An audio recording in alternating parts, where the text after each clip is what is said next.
नमस्कार, मैं हूं अनुपम कुमार और आप देख रहे हैं हमारा कार्यक्रम मिरर बुलेटिन। बात करेंगे हम देश दुनिया की तमाम बड़ी खबरों की, लेकिन उससे पहले एक नजर डालते हैं आज की सुर्खियों पर। हॉर्मुज के पास भारतीय जहाज पर मिसाइल हमला, डूबा पोस्ट, सभी 14 भारतीय क्रू सुरक्षित।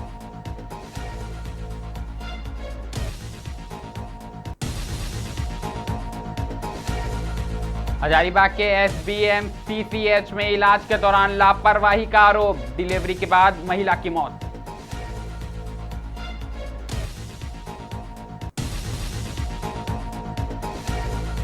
अमेरिका ईरान तनाव के बीच देश भर में ₹3 महंगा हुआ पेट्रोल डीजल, CNG दरों में भी बड़ी बढ़ोतरी।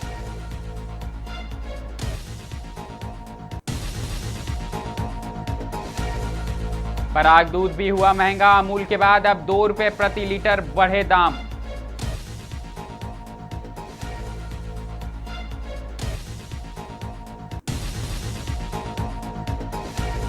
पीएम मोदी का 5 देशों का रणनीतिक दौरा, व्यापार, तकनीक और हरित विकास पर रहेगा फोकस।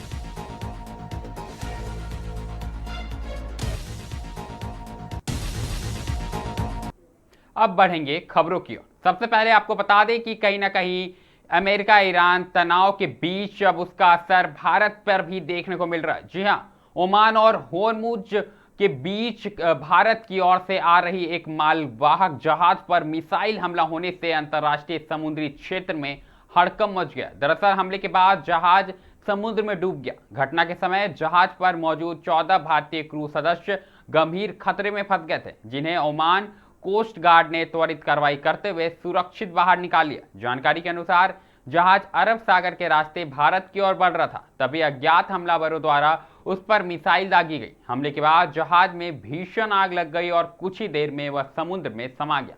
राहत एवं बचाव अभियान चलाकर सभी भारतीय नागरिकों को सुरक्षित बचा लिया गया। घटना को लेकर भारत सरकार ने कड़ा रुख अपनाया। विदेश मंत्रालय की ओर से जारी बयान में कहा गया है कि भारतीय नागरिकों और समुद्री सुरक्षा को निशाना बनाने वाली ऐसी घटनाएं किसी भी हाल में बर्दाश्त नहीं की जाएगी। सरकार लगातार ओमान प्रशासन और संबंधित एजेंसियों के संपर्क में है। इस हमले के बाद हॉर्मुज क्षेत्र में सुरक्षा को लेकर चिंता बढ़ गई है। यह समुद्री मार्ग वैश्विक तेल और व्यापार आपूर्ति के लिए बेहद महत्वपूर्ण माना जाता है। ऐसे में विशेषज्ञों का साफ तौर पर मानना है कि इस तरह की घटनाएं अंतर्राष्ट्रीय व्यापार और समुद्री परिवहन पर बड़ा असर डाल सकती है। कुल मिलाकर बात करें तो कहीं ना कहीं अब इसका असर भारत में साफ तौर पर दिखने को लगा है और ऐसे में भारतीय पोत पर हमला कहीं ना कहीं चिंताजनक खबर सामने आई है।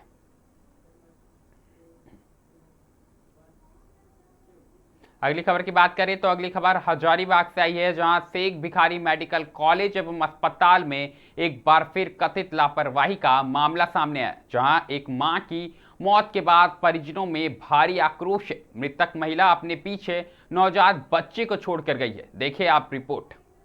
हजारीबाग के शेख भिखारी मेडिकल कॉलेज अस्पताल में हम मौजूद हैं और आपको हमारे पीछे यह भीड़ नजर आ रही होगी। जिस प्रकार से हजारीबाग शेख भिखारी मेडिकल कॉलेज अस्पताल में एक मां की मौत हो गई। नॉर्मल ऑपरेशन से उनका बच्चा होता है, सब कुछ स्वस्थ होता है, लेकिन अचानक से उनकी मौत हो जाती है। मौत की वजह जब परिजन से जानने की कोशिश की जाती है तो वह बताते हैं कि वह लगातार डॉक्टर को ब्लड चढ़ाने के लिए मना कर रहे थे, क्योंकि जो ब्लड चढ़ाने के बाद पेशेंट की हालत बिगड़ जा रही थी। बिगड़ते हालत के बाद जब वह पेशेंट को नर्स को बुलाने जाती थी कि उनसे आकर देख लीजिए, तो नर्स नहीं आती थी। आपको साफ तौर पर बता दें, उस समय कोई डॉक्टर वहां मौजूद नहीं था, जिस कारण से सारी रिस्पॉन्सिबिलिटी नर्स के ऊपर आती है। लेकिन नर्स भी उस समय नेग्लेंस कर दी, नर्स भी नहीं आई और जिस कारण से उस माँ की मौत हो गई। साफ तौर पर जो भीड़ आपको नजर आ रही होगी, जिस तरह से माँ की जो उस समय अटेंडेंट थे उस समय जो रो रही थी, वह साफ तौर पर आपको नजर आ रहा होगा। 4 साल ये जो 1 महीने का जो बच्चा, 1 दिन का जो बच्चा है, जो नॉर्मल ऑपरेशन के साथ बच्चा स्वस्थ है, माँ भी स्वस्थ थी, लेकिन अचानक से जो नर्स और अस्पताल प्रबंधन की जो लापरवाही है, जिसके कारण से उनकी मौत हो गई। सवाल कई खड़े होते हैं, क्योंकि लगातार आपको मैंने कल भी तस्वीरें दिखाई थी। हजारीबाग शेख भिखारी मेडिकल कॉलेज अस्पताल, जितना बड़ा यह नाम है उतना ही छोटा यहाँ पर जो काम किया जा रहा है। अगर आसपास जिलों की बात करें तो यहाँ पर आसपास जिलों से भी लोग यहाँ पर पहुँचते हैं और अपना इलाज कराते हैं।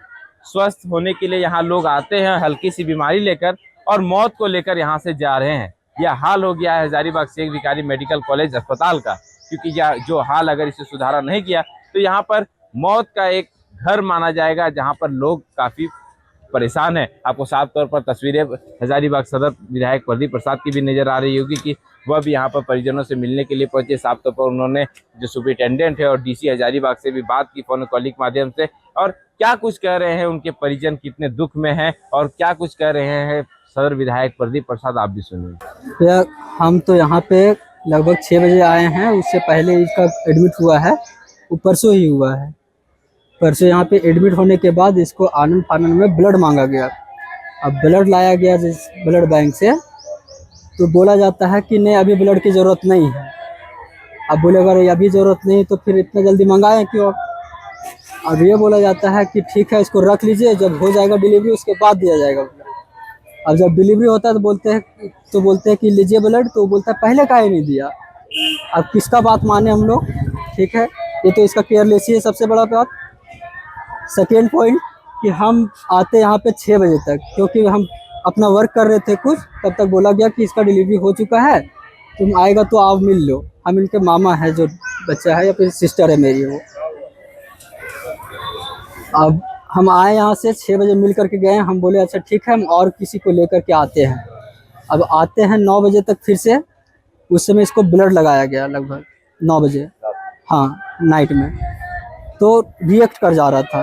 अब रिएक्ट किया तो हम बोले खोल दो इसका ब्लड, खोला। अब खोला तो इसको बेचैनी होने लगा पूरा भयानक सा, उसको कोई इंजेक्शन पड़ा, उससे वो थोड़ा देर तक ठीक हुए।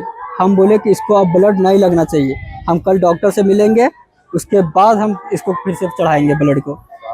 तो उस समय कोई डॉक्टर नहीं था, सिर्फ नर्स थी एक दो, वो अंदर में थी, ठीक है।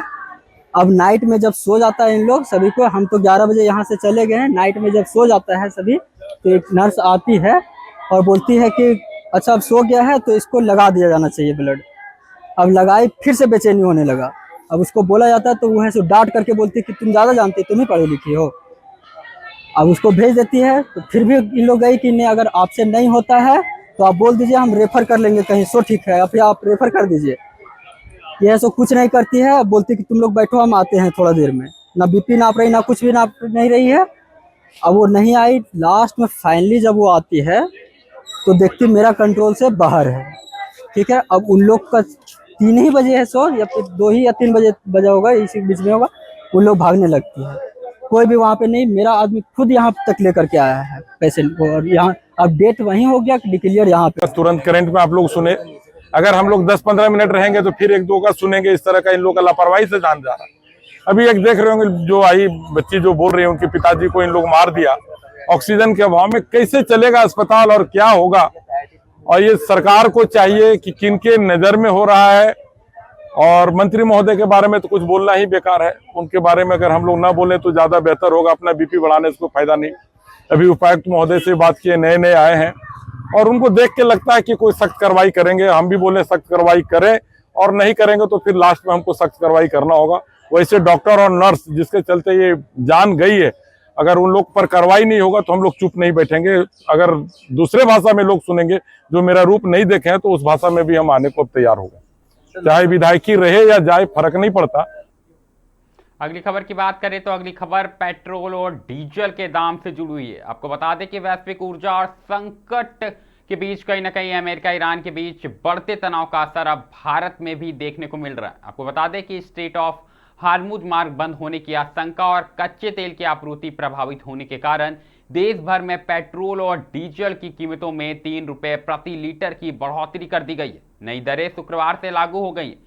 इसके साथ ही सीएनजी की कीमतों में भी 2 रुपये प्रति किलोग्राम का इजाफा किया गया। ईंधन कीमतों में बढ़ोतरी का सीधा असर आम लोगों की जेब पर पड़ने वाला है। परिवहन लागत बढ़ने से आने वाले दिनों में रोजमर्रा की वस्तुओं के दाम भी बढ़ सकते हैं। वहीं सीएनजी महंगी होने से ऑटो, टैक्सी और सार्वजनिक परिवहन सेवाओं का किराया बढ़ने की संभावना जताई जा रही है। विशेषज्ञों के मुताबिक यदि पश्चिम एशिया में तनाव जारी रहा तो आने वाले समय में ईंधन की कीमतों में और बढ़ोतरी हो सकती है। सरकार स्थिति पर नजर बनाए हुए है और तेल कंपनियों के साथ लगातार समीक्षा जारी है।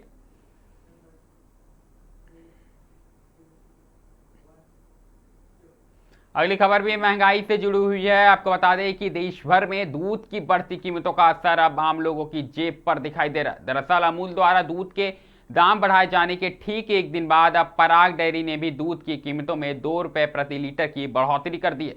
नई दरें 15 मई की शाम से लागू हो जाएगी। कंपनी की ओर से जारी जानकारी के अनुसार उत्पाद लागत, पशु चारे की बढ़ती कीमत और परिवहन खर्च में इजाफे के कारण दूध के दाम बढ़ाने का फैसला लिया गया है। नई कीमत लागू होने के बाद पराग के विभिन्न दूध उत्पाद अब पहले की तुलना में अधिक कीमत पर मिलेंगे। दूध के लगातार बढ़ते दामों से घरेलू बजट पर असर पड़ने लगा है। खासकर मध्यवर्गीय और निम्न आय वर्ग के परिवारों में चिंता बढ़ गई है। उपभोक्ताओं का कहना है कि रोजमर्रा की जरूरतों की कीमतें लगातार बढ़ रही हैं, जिससे रसोई का खर्च संभालना मुश्किल होता जा रहा है। वहीं डेयरी कंपनियों का कहना है कि किसानों को बेहतर भुगतान और उत्पाद लागत को संतुलित रखने के लिए कीमतों में संशोधन जरूरी हो गया था। अमूल और पराग के बाद अब अन्य डेयरी कंपनियों के दाम बढ़ाने की भी संभावना जताई जा रही है।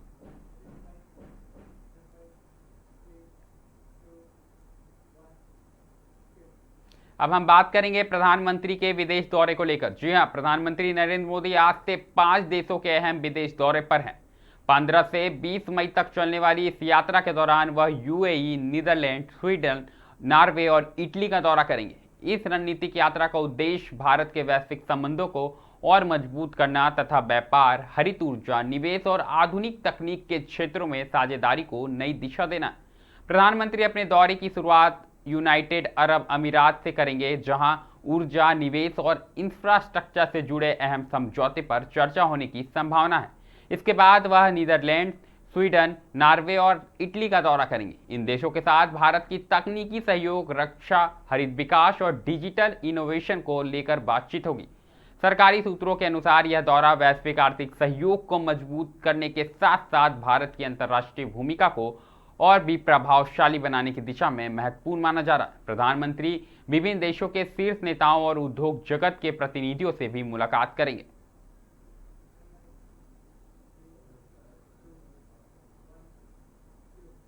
बात अब हम धनबाद की करेंगे। आपको बता दें कि धनबाद के बागमारा बीसीसीएल ब्लॉक 2 क्षेत्र के ननखुर की कोल डैम पर स्थित मां अंबे आउटसोर्सिंग में कोयले की मांग को लेकर असंगठित मजदूरों का आंदोलन दूसरे दिन भी जारी रहा। मजदूरों ने क्षेत्र में उत्पादन और परिवहन कार्य पूरी तरह बाधित रखा, जिससे कोयलरी क्षेत्र में गतिविधियां प्रभावित रही। हालांकि गुरुवार देर शाम 14 नंबर हाजिरी घर, अंधा चौक के समीप क्षेत्रीय प्रबंधन और असंगठित मजदूरों के बीच महत्वपूर्ण वार्ता हुई। वार्ता के दौरान प्रबंधन ने मजदूरों को आश्वस्त किया कि एनआईटी के प्रावधानों के तहत 20 दिनों के भीतर मां अंबे आउटसोर्सिंग को कोयला उपलब्ध कराया जाएगा। प्रबंधन के आश्वासन के बाद मजदूर संतुष्ट हुए और दोनों पक्षों के बीच सहमति बनने पर करीब 48 घंटे के बाद ब्लॉक 2 क्षेत्र में उत्पादन एवं परिवहन पुनः समान हो सका।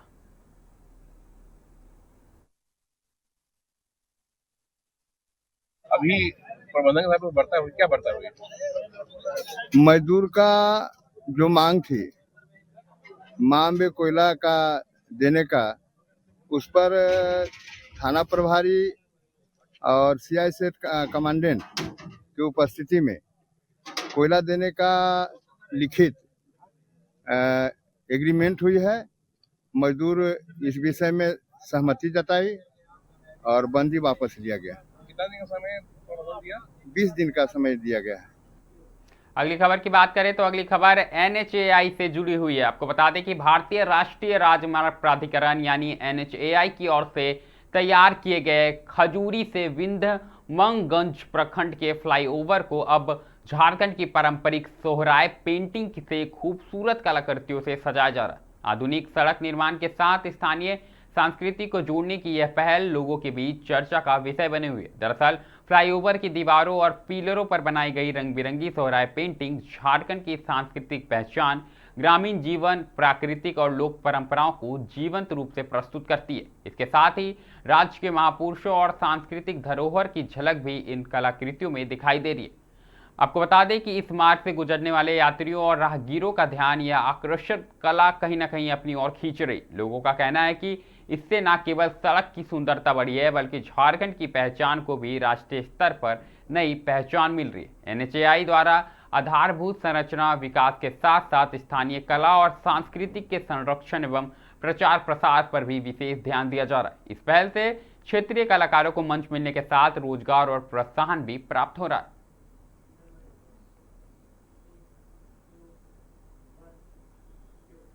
बात बोकारो की करेंगे। आपको बता दें कि बोकारो की अदालत ने प्रेम प्रसंग से जुड़े हत्या के एक मामले में आरोपी को दोषी करार देते हुए उम्र कैद की सजा सुनाई है। दरअसल गरिमा मिश्रा की अदालत ने आरोपी तूफान माझी को आजीवन कारावास और 20,000 रुपए जुर्माना की सजा सुनाई है। जानकारी के अनुसार पिंडरा जोरा थाना क्षेत्र के लेदा गांव निवासी तूफान माझी का गांव की ही एक युवती के साथ प्रेम संबंध था। इस बीच युवती की शादी कहीं और तय हो गई। शादी तय होने के बाद आरोपी युवती के होने वाले पति को धमकी देकर शादी नहीं कराने का दबाव कर रहा था, लेकिन युवक शादी के लिए तैयार हो गया। वहीं 30 सितंबर 2020 को आरोपी ने युवती को अपने घर बुलाया। इसके बाद युवती के मोबाइल फोन से वीडियो कॉल कर उसके मंगेतर को युवती के साथ छेड़छाड़ करते हुए दिखाया। घटना के बाद युवती अचानक लापता हो गई। 3 अक्टूबर 2020 को आरोपी के घर के सामने स्थित कुएं से युवती का शव बरामद हुआ, जिसके बाद मामले का खुलासा हुआ और अब जाकर कहीं न कहीं आरोपी को उम्र कैद की सजा सुनाई गई है। आजीवन कारावास तथा 20,000 रुपये जुर्माना अन्य धाराओं में भी सजा दी गई है। तूफान माझी अपने गांव के ही एक लड़की को अपने प्रेम जाल में फंसा लिया था और वो उस लड़की की शादी तय हुई। शादी तय होने के बाद उसके होने वाले पति को यह तूफान माझी फ़ोन करके उसे धमकी देता था कि तुम शादी न करो, लेकिन उसका होने वाला पति शादी करने को तैयार था। जब वो नहीं माना तो दिनांक 30 सितंबर 2024 की रात्रि में तूफान माझी फ़ोन कर पीड़िता को अपने घर बुलाया और उसने उसी के पीड़िता के मोबाइल फ़ोन से ही वीडियो कॉल कर उसके होने वाले पति को किया और वीडियो कॉल करते हुए उसने पीड़िता के साथ छेड़खानी किया। छेड़खानी के उस वक्त पीड़िता रो रही थी। बाद में उसने वीडियो कॉल को डिस्कनेक्ट किया। फिर लड़की का कुछ पता नहीं चला। उसके घर वाले बहुत सी खोजबीन किए, लेकिन कोई पता नहीं चल पाया। बाद में उसके होने वाले पति ने भी इस घटना के बारे में उसके घर वालों को बताया और दिनांक 3 अक्टूबर 2024 की रात दिन में यह गांव में अफवाह फैला कि एक लाश बरामद हुआ है तूफान माझी के घर के सामने, जो कि हरिराम माझी का कुआं। मिरर बुलेटिन में अभी के लिए फिलहाल इतना ही है। ऐसे देश दुनिया की तमाम बड़ी खबरों से लगातार हम आपको अवगत कराते रहेंगे। बने रहें मिरर मीडिया के साथ।